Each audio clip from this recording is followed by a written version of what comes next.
Welcome to Move Her Forward podcast and TV series. This is a place where you could listen, learn, and yes, level up. Welcome to the show. I'm your host, Edwina McKinnon, and on Move Her Forward, you know we bring you episodes now once a week that is all formulated with providing you with strategies both in business and in life to allow you to level up. So movers, shakers, and leaders in your space, now is the time to lock in, grab a pen and paper, our digital pad, and start getting down some strategies. Today, I'm super excited to bring to you Alyssa Ennis. She is rooted, yes, in my city, Richmond Hill, Ontario, where she holds a wealth of knowledge and expertise in real estate and corporate construction within the Greater Toronto area. With over 8 years of construction before transitioning to real estate, Alyssa has effectively guided numerous of clients in magnifying their investment portfolios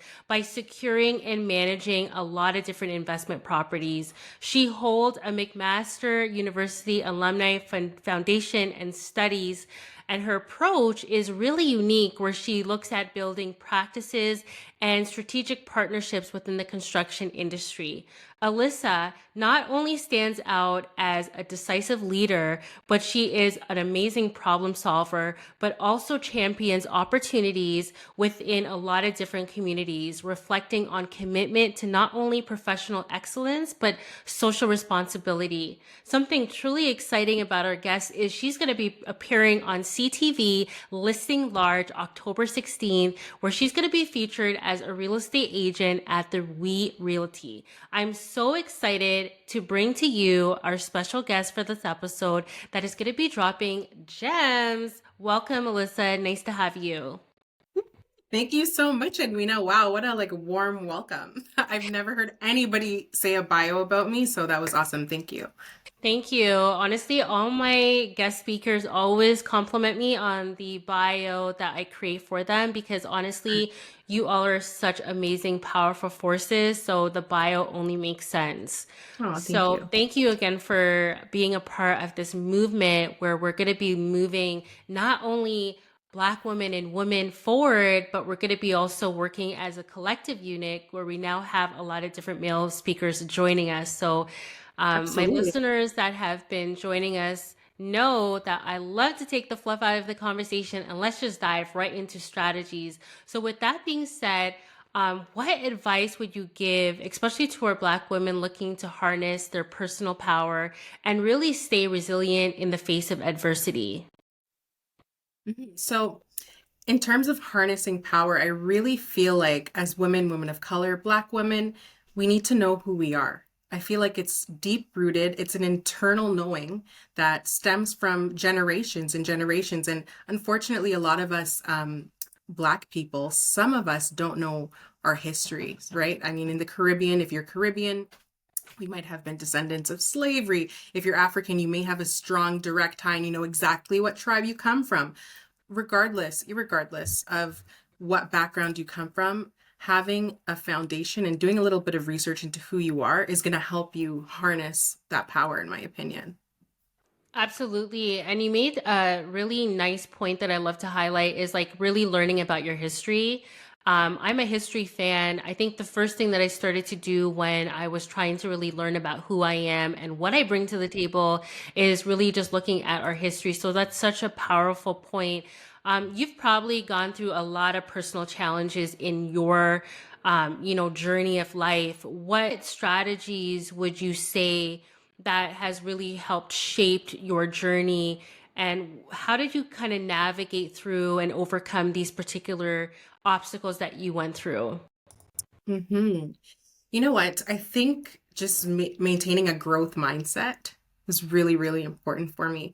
When I was younger, maybe about 10 years ago in school, I read a book by Malcolm Gladwell called Outliers, and it really shaped everything for me in perspective in terms of how I see myself in proximity to the world. And with that being said, I've applied that in a couple situations. I can tell you an example. When I was up and coming in the construction industry, I got a really, really good opportunity at a gas company, major gas company. And my boss at the time had paid for my education to become a gas pipeline inspector. It's called a licensed GPI. This program only comes out once every 6 years. So I felt super honored to go in. Now, in order to pass and get licensed as a GPI, you needed a 75% pass rate on your final test. So I was an apprentice. I went out on the field, and this is like Edwina, me going, look at me. Just look at me, okay? Imagine me going with a bunch of older guys. I was the only person of color and the youngest and a Black woman. My hair was done, everything like that, but going to construction sites, locating gas mains, there was a huge liability in that position. Like as a GPI, if you mess up and locate the wrong thing and the construction crane hits a gas main, you can actually be sued by the municipality. So that job is high risk, high reward type of thing, right? And anyways, I ended up getting a 71% on the exam, right? And I was told by the gas company that I was not able to move forward with my license. Now, Wow. and this seemed absolutely devastating for me, absolutely shattering for me after being an apprentice for months and months and months and being Hmm. guaranteed a proper salary. And you know what? I heard through the grapevine that other colleagues of mine in class were getting retests. But Wow. yes, but I was not actually provided that same opportunity. And I took it really to heart. I tried to escalate it, but there's a lot of politics. And for some reason, I don't want to say what the reason was. I was the only one who wasn't granted the opportunity to do a retest. I started thinking, is it the way I look? Was it pretty privileged? What is it? What is it? Why Hmm. wasn't I granted that? And I thought my career was over. And I think taking the mindset and the mind frame that everything that is meant to be will be. And this experience is actually building a foundation for greater things to come. And this one opportunity is not what God has in store for me for the rest of my life. I must have been like 26 or 27. That really helped me move forward. I shed a couple tears the first day, but after Yeah. that, I moved on. And I think that having that mindset where you're constantly growing and you don't take your failures personally as setbacks is what's really important. Yeah, I love that. And just to take a little bit more of a deeper dive for those that don't really know what a growth mindset is, because we hear this word all the time, but maybe through your lens, what does a growth mindset look like and feel like?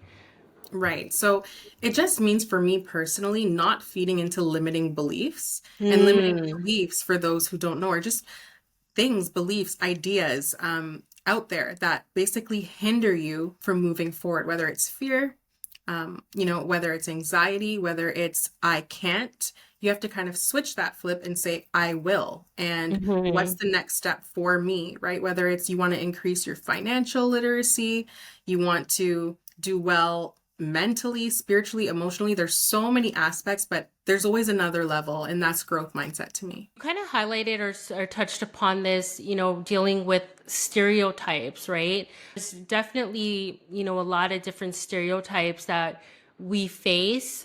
So especially like, you know, just with your experience and something that you touched upon as being like the only one, right? A lot of the times, especially for Black women, we're the only ones in rooms and spaces. So you have to really look at breaking through these, potential stereotypes that come.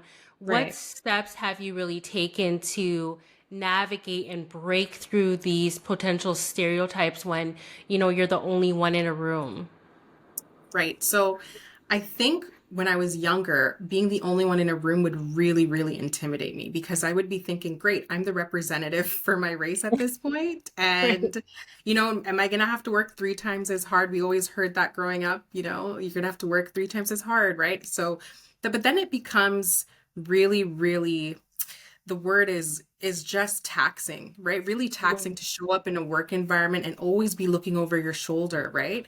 And what I did to change that is actually instead of saying, I'm the only one, what am I going to do? I started Right. saying, I'm the only one and I deserve to be here because they Wow. have created a space for me at this table. So you deserve a seat at the table.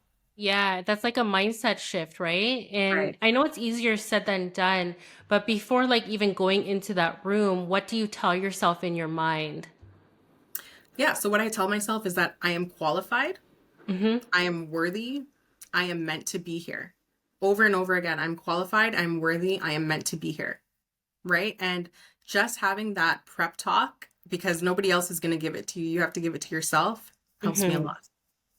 Yeah, and you're in the entrepreneurship space, right? Could you share a moment where you've really, turned an entrepreneur obstacle into an opportunity, and what did that process really look like? There's a problem. I always think that I'm not the only person who's gone through this problem. There's probably someone else in the world who has dealt with this, and you kind of just have to reset and lay all the cards on the table.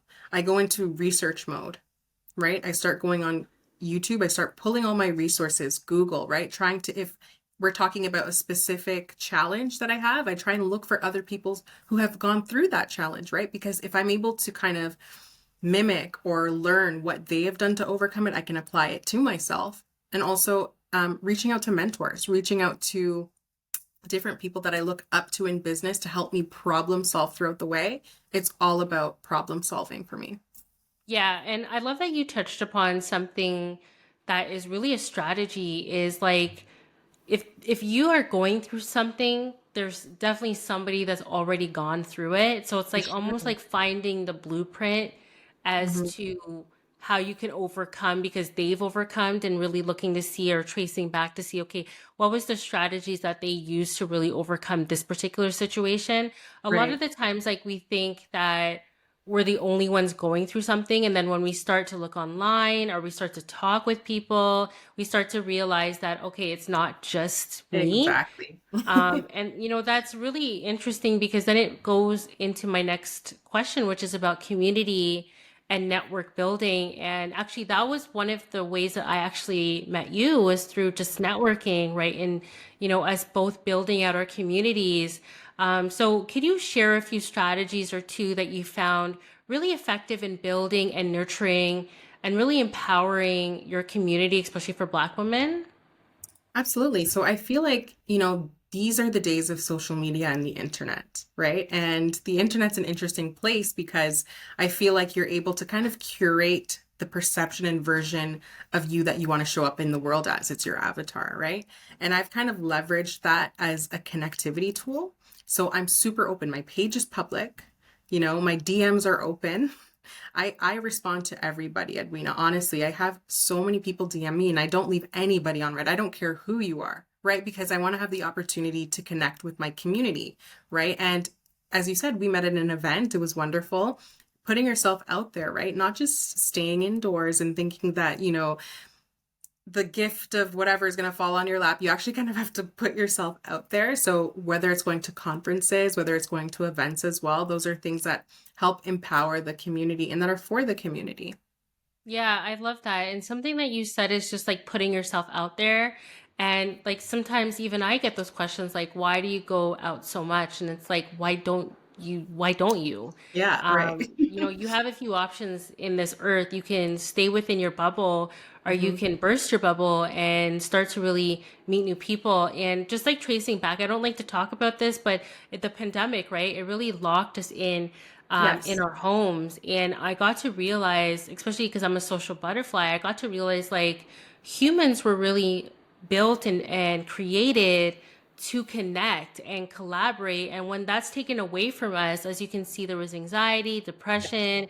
A lot of people, they had the seasonal highs because of it. So I know for sure like networking and community building is something that's key. And I love that you touched upon just being open to connect, right? Because there's a lot of individuals that are on social media but that are not social. Yes. And we're on a social platform. It's like, why not be social? And I opened my page too, and I'm like really receptive to connecting. I'm like you, very similar. Like if you send me a message, I promise to respond back to it. Just maybe not in that moment, but I definitely try to respond back to it. So I know right now, like you're going to be on CTV, which is just like amazing, and you're working with an amazing, real estate company. When it comes to building a strong network, right, that has really influenced your path, how has others strategically built into your network? Because I know where you are Right. today is probably because of other people, right? And obviously because of Yes. your efforts, but How do you feel like the two have been combined where other people are building into your network? Yes. So, I think it's two things. I personally believe in the power of manifestation, right? So from a young age, Edwina, if there's something in my mind and I see it, I believe it. And I believe that it's going to happen and it's going to work for me in divine order. So that's number one, right? And number two, strategic alignment on my behalf, right? So it's not to say a lot of people would actually refer to that as perhaps opportunistic, Right. which sounds like a terrible word, right? But at the end of the day, no. If you know where you're going, you need to align yourself with the people who are already in there or going that direction with you, right? So that's exactly it. And also equipping yourself to be qualified to be in those spaces, kind of like what we talked about, having a seat at the table. It's not that you're just, attaching yourself to certain people. It's they want to be invested with you because you've also done the work, right? So Right. even for people who are just starting out and you may not feel that you're kind of worthy, so to speak, it doesn't matter. Mm-hmm. As long as you know that this is where you want to go and you show people your value, right? Even if you're an assistant, I started off as an assistant in real Wow. estate development, right? So that's how it goes. Yeah, a lot of people don't realize that we all started somewhere. Like nobody just starts at the Yeah. top. There is a stairway to getting to success, right? And Mhm. I feel like a lot of the times, especially on social media, people feel like they're just starting at the top, but it's okay to start somewhere. And Exactly. I think the biggest thing is just starting, right? Hmm. That plays a big tie, especially into networking. It's like if you're not networking, then you're not really positioning yourself for, like you talked about, opportunities. Because I think the biggest thing for me that was a tipping point is, number one, changing my mindset about being an opportunist, right? Because I think Right. that came up because you mentioned this too, because it's like, when I think about it, like sometimes we have this like negative condensation about it. And it's like I changed my mentality about it because if you're not really truly an opportunist, then what are you? It's the opposite, right? So I feel like in order for yourself to seek opportunities, you number one, like you said, you have to build a network of people and a community around you because it will allow them to speak your name in rooms when you're not there, especially for opportunities, right? So that's so important. I And love yeah, I know that right now it's a bit of a balancing act for you because we definitely see a lot of your life aspects play out on social media. So like you're a new mom and you're also a wife and you're an entrepreneur and you're also in love with always learning, the educational aspect. So I know that balancing sometimes could be Yes. very, very interesting, especially when you're ambitious, right? Can you share like, a few of your strategies that's really worked for maintaining this balance? And is there truly a balance? Yeah, I know. It's so hard. It's like, is there balance? I used to call myself a Jill of all trades, Jack of all trades. So Jill Yes, of all trades, that's a right? good one. And I feel like you're similar to me in that sense. And, we were multifaceted women, right? At the end of the day, I've always known that I'm not going to stick in one lane. I have passions in Mm. multiple areas and they deserve nurturing. That's the only way that I can balance them is to nurture each aspect of my interests equally if I can, right? And you don't want to spread yourself too thin. But for me personally, Edwina, it's actually quite organic, right? Like I enjoy education. So it doesn't feel like a task for me to, bring up something on my social media or engage with people in the DM about social justice, for example, right? Even though that has nothing to do with real estate or real estate development. I spent a lot of my time doing stuff like that when it comes to real estate, right? So just being organized is super important. And to be honest, girl, I'm going to be quite candid with you. I'm not the best organizer. Like I Mhm. look up to certain people and I'm like, what systems did you use again? What planner are you using again? Because as I started to grow in each area, it became unmanageable. And so I had to kind of have a paradigm shift almost and actually work on my habits, like procrastination out the window. I couldn't maintain old habits anymore to keep up, to keep thriving in all those areas. Yeah, like you really have to become like what I'm hearing, a strategy of yours is being like intentional and with your Yes. time, right? And Mhm. being very productive with your time. Do you usually like, map out your day before the day has started, or are you the one to do it the night before? How do you really start to organize your time? 'Cause I know you said you're not a great organizer, but you definitely Yeah. organize. You're good at it because you're able to balance in so many facets. So how do you really structure your time? So I'll have a general calendar, which if anything I know that's happening in advance, I'll calendar it in, right? But Mm-hmm. when I wake up in the morning, I set my intentions, I pray, I start my morning with my tea, and I actually write down a to-do list. And Mm-hmm. I learned this from my friend who's really organized. She's really, really good. And she said, Alyssa, do a to-do list. And that makes it so much easier because you can just check them off one by one. And I do Yeah. that in the morning so that way I'm not disappointing myself and planning on like a Monday for what I'm going to do Thursday, right? Every day is changing, especially when you're in real estate. Yeah, I love that. And you're probably in like a high stress environment, I could imagine. What are some Mhm. like physical wellness things that you do and you really keep at the top of your like to-do list? Yes. So I feel like exercise is so important. I mean, I'm not the most athletic, right? Like I did track and field in school, and my parents were laughing their asses off. Like, ha ha ha, honey, you made it to regionals? Yeah, right, girl, right? So I'm not gonna say that I'm out here as an athlete, but maintaining a basic level of fitness, I feel like has really helped my mental state. That's number one. Number two, my faith, right? I'm a Christian, right? And I'm not super religious, but for those listening, if you're not religious and you can't relate, that's okay. But having some sort of foundation where you tap into just centering yourself, whether it's meditation, whether it's prayer, that has really, really helped keep my mind well. And three, being mindful of my emotions. I have a friend in the industry. His name's Aaron. I think you just spoke with him, and he's in real estate development, Aaron Charles, and he told me that you don't let your emotions run you, you run them. So Yeah. for someone like me who's super emotional, like Edwina, I'll be watching a movie and I'll be like, oh my God, that's so sad. Like, right? It's like, you know what? Just bring it down a notch because at the end of the day, it's a hard lesson to learn, ladies and men watching. There are Hmm. no emotions in business. So Hmm. you have to separate that. And that is what's really going to keep you on the wellness streak when you're pursuing entrepreneurship and having interpersonal relationships that are professional. Yeah, love that. You just kind of dropped a lot of gems in that one sentence there. Like the first thing I love that you said is like working out and meditation and prayer. Those are the key things I believe to really balancing things out because like, once you get up and you start in your day, things just come at you, right? And if you're not like proactive to really be like, okay, no, before I even touch my phone, before I even look at my emails, I'm going to really center myself and prepare myself for the day. And I feel like a lot of people forget this, right? Like, when we get ready for the day, we get our clothes on, we get Right. all of the physical things on, Yes. but we forget about the internal, satisfaction of like prayer, meditation, working out.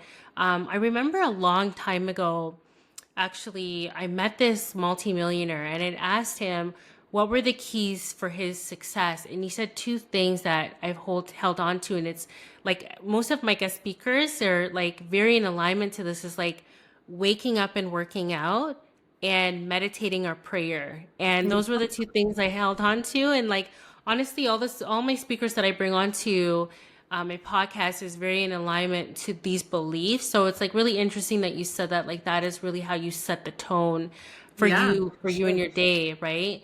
I I actually saw wanted, like a stat that said if you make your bed every day, you're 204% more likely to become a millionaire. So, yeah, I heard this one. yeah, I heard this. Yeah. So I honestly, I make my bed every day. It's like something that was like, it's like you develop these habits, exactly. right? And you can develop bad habits or good habits. And the pen is really in your hand as to what you want to do with your life, right? I wanted to really highlight this in closing is imposter syndrome. When I actually first released Move Her Forward podcast, this was actually one of the first episodes that I ever spoke about was imposter syndrome. I was so shocked, when I looked at these stats, especially around women and especially for Black women. They said Black women were at about 86% of Black women that suffer from imposter syndrome. I know that we all go through it at one point, and I had a guest speaker on 19 Keys that spoke about it in such a lovely way, but I love to see through your lens what does imposter syndrome mean and feel like for you. But before we get there, could you share like maybe a particular moment where you faced imposter syndrome and it really hit you the hardest? How did you truly navigate through, your feelings, and how did you become grounded again? That's an awesome question. There are so many instances where I've had imposter syndrome just because I do a lot, right, in different industries, different areas. But pertaining to real estate, um, I would say that I've had imposter syndrome when it comes to um, my real estate investing status, right? So for those listeners who don't know, we always talk about this word generational wealth. It's just a buzzword that we all love and we want for our families, right? But I was finding coming up in the real estate industry and in the city of Toronto, that I was on the receiving end of the generational wealth. Like my parents have already actually set up large real estate portfolios, right? And I was kind of getting hate for that, and I'm like, wait. So Oh, y'all want wow. generational wealth for your kids, but Mm-hmm. because I was born into it, I'm not qualified or I had it easy or no, it actually is very burdensome, Edwina, to know that you Mm-hmm. have all of this to maintain and actually grow, right? Because Yes. a lot of children in generational wealth, I think there's a statistic like 80 or 90% of them squander it. Squander that wealth. It's gone. By the Mm-hmm. third generation, by the second generation, it's gone. Right? So in order to keep that growing and passing down to future generations, you cannot be an idiot. For my language, right? So I had to kind of again the paradigm shift and say those are projections of other people and that's not my reality. So even calling myself an investor in my young 20s, early 20s, again, I spoke with someone that is an investor, and he's like, "No, Alyssa, you are an investor. It doesn't matter if you're 24 at the time and you did not put down the down payment. You're the legal owner of that property. You need to own it, right?" Right. And that's something that I was feeling a lot of imposter syndrome about that I didn't want to use those big titles. Like, is that me? Did I ever put down $500,000 to get a house? Like, that wasn't my situation. So I didn't feel Mm-hmm. qualified to call myself that when that's not the case. I work in this every day and I am an investor and I am a property manager and etc. So that was interesting. I actually went when I was pregnant to show a house to somebody, right? And again, the city of Toronto is small, we network, it's a well known person. And I showed him one of the renovations that were going on in one of our portfolio properties. And he wanted inspiration. He was asking if he could take photos. Now, I don't really take photos of anything in my portfolio, but I said, sure. And, he's great vibes. Now, why did he come see the contractors working and say, wow, this is great. Can I take photos? He's like, so wait, did you pay for this or did your dad pay for this? And, and it was a Black man asking me that. And I was, at the time 8 months pregnant and I'm emotional. I'm already emotional. So I'm 8 months Right. pregnant. And see, you guys, like imposter syndrome is something that doesn't necessarily leave you, even if you've done the work. It can still creep in and you just have to nail it on the hammer. And I Yeah. said, I kind of froze up. I'm like, I'm 8 months pregnant. Like, I'm not paying for this renovation, but I have so many other Mhm. projects going on. And I told myself I should not have given that answer because it was really irrelevant to why we were there. And I'm not sure the Right. intention of the question, but again, when it comes to other races, I grew up in Richmond Hill. There's a lot of people of Asian descent here. And, I would go to high school and people are driving Audis and Mercedes. And nobody's stopping these guys to say, well, did you buy that or did your dad buy that?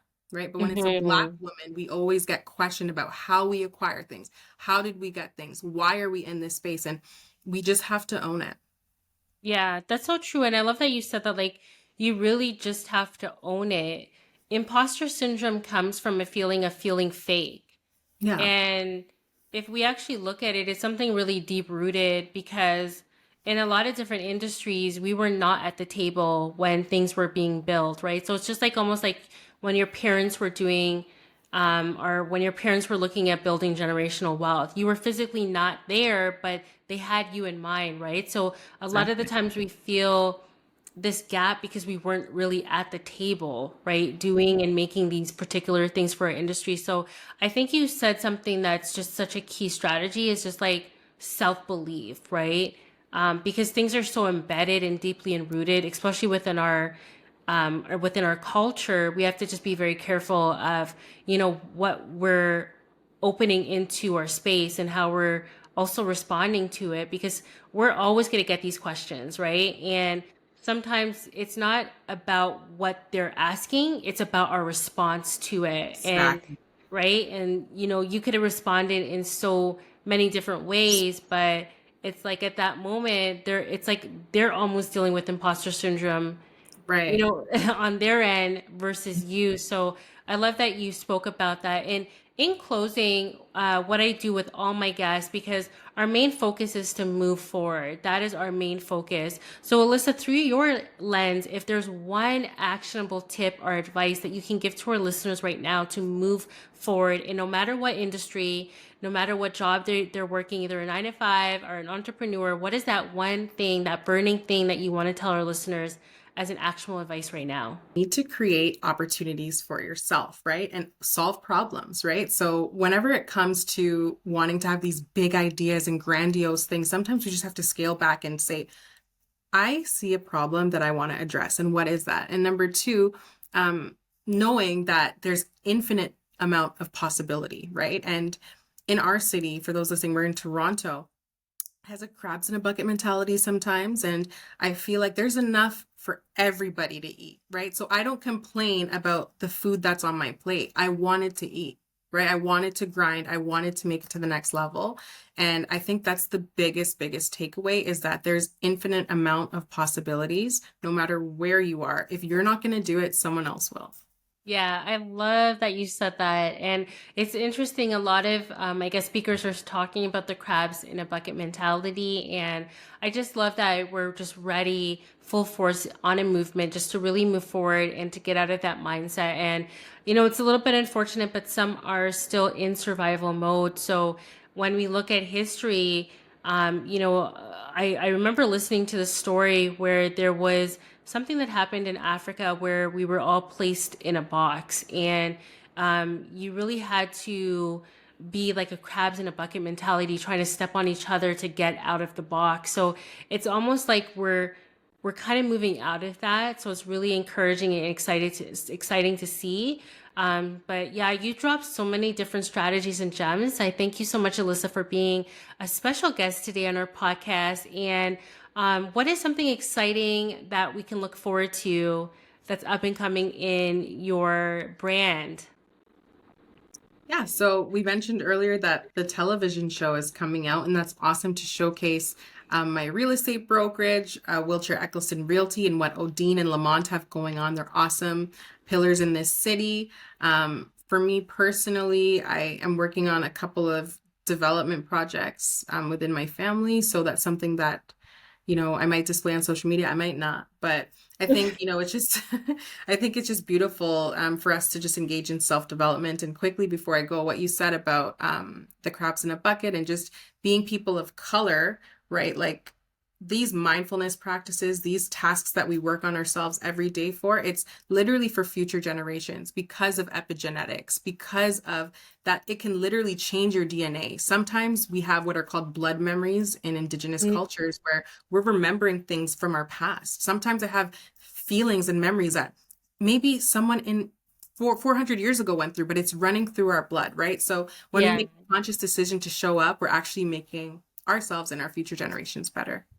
I love that. Just beautiful. And to our listeners, thank you so much for joining us once again on Move Her Forward, where we take the fluff out of conversations and bring you value in every listen. So, with that being said, remember to lock in, listen, learn, and yes, level up. I'm your host, Edwina McKinnon, and thank you for joining once again. Thank you, Alyssa. Bye, Okay, thank you. everyone.